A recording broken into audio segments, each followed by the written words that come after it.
ছেলে মেয়ের জন্য মুরগি নিয়ে আসলাম প্রথমেই। মানে আমার আবার মুরগিটা তো সবসময় বলে আমার মুরগিটা এত পছন্দ না, ওদের জন্য যে মুরগি নিয়ে আসলাম 3 কেজি ওজনের পাকা রুই, একদম সলিড লাল। এটা হলো পাকা রুই বলে, আমাদের দেশি রুই। এই হালকা হালকা শীত পড়েছে, আলু কফি দিয়ে এই রুই মাছ খেতে ভীষণ ভালো লাগে। এইটুক কাকসি মাছ, আধা কেজি কাকসি মাছ 300 টাকা নিচ্ছে, 600 টাকা কেজি। চিংড়ি মাছ, এই চিংড়ি মাছ হলো আমার ছেলের মেয়ে চিংড়ি মাছ দেখে মুখে হাসি পড়ছে।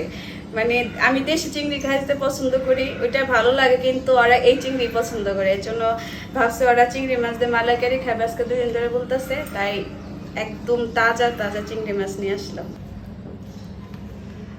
গুলশা মাছ, একদম তাজা তাজা গুলশা, দেখা এখনো মুখটা লাফাচ্ছে, দেখতে পাচ্ছ। এই হলো আজকে আমার বাজার। তো বাজারে গেলে মানে পকেটে টাকা থাকেই না, মানে পকেট ভর্তি করা বাজারে টাকা নিয়ে যায়, কিন্তু আসার সময় 1 টাকাও থাকে না। মানে ফুলের যে মজুরি দেবো সেই টাকাটাও থাকে না, এই অবস্থা। মানে আমার মতো মানে তোমাদেরও একই অবস্থা হয়।